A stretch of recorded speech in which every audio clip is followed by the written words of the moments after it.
Hi friends, ಎಲ್ಲರಿಗೂ ನಮಸ್ತೆ. ಇವತ್ತು ನಾನು ನುಗ್ಗೆಕಾಯಿ ರಸಂ ಮಾಡ್ತಾ ಇದ್ದೀನಿ.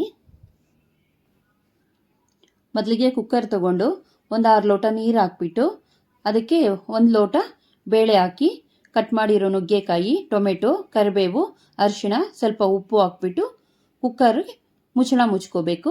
ಅದಕ್ಕೊಂದು 2-3 ವಿಸಿಲ್ ಬೇಯಿಸ್ಕೊಂಡು ತಕ್ಷಣ ಬೆಂದಾದ ಮೇಲೆ ಅದನ್ನು ನುಗ್ಗೆಕಾಯಿನೆಲ್ಲ ಒಂದು ಬಟ್ಲಿಗೆ ತಗೊಂಡು ಸಪ್ರೇಟ್ ಮಾಡಿ ಅದನ್ನು ಚೆನ್ನಾಗಿ ಸ್ಮ್ಯಾಶ್ ಮಾಡ್ಕೋಬೇಕು. ಉಳಿದಿರೋ ನೀರನ್ನೆಲ್ಲ ಹಾಕ್ಕೊಂಡು ಚೆನ್ನಾಗಿ ಕ್ಯೂಚ್ಕೋಬೇಕು. ಆ ಕ್ಯೂಚ್ಕೊಂಡಾದ್ಮೇಲೆ ಆ ನುಗ್ಗೆಕಾಯಿ ಸಿಪ್ಪೆನೆಲ್ಲ ಹಿಂಡಿಬಿಟ್ಟು ಪಕ್ಕಕ್ಕೆ ಇಟ್ಟು ಇವಾಗ ಆ ನೀರಿಗೆ ನಾವು ಹುಣಸೆಹಣ್ಣು ಸ್ವಲ್ಪ ಹಿಂಡ್ಕೊಂಡು ಹುಣಸೆಹಣ್ಣು ರಸನ ಹಾಕ್ಕೋಬೇಕು. ಜೀರಿಗೆ, ಮೆಣಸು ಎರಡನ್ನು ಕುಟ್ಕೋಬೇಕು. ನುಣ್ಣಗೆ ಸ್ವಲ್ಪ ಕುಟ್ಟಬೇಕು. ಕುಟ್ಟಾದ ನಂತರ ಅದನ್ನು ಒಗ್ಗರಣೆಗೆ ಇಟ್ಕೊಂಡು ಸ್ವಲ್ಪ ಆಯಿಲ್ ಹಾಕಿ, ಬೇಕಾದ್ರೆ ಒಂಚೂರು ತುಪ್ಪ ಹಾಕ್ಕೊಂಡ್ರೆ ಟೇಸ್ಟ್ ಬರುತ್ತೆ. ನಂತರ ಎಣ್ಣೆ ಬಿಸಿ ಆದಮೇಲೆ ಸಾಸಿವೆ ಹಾಕಬೇಕು.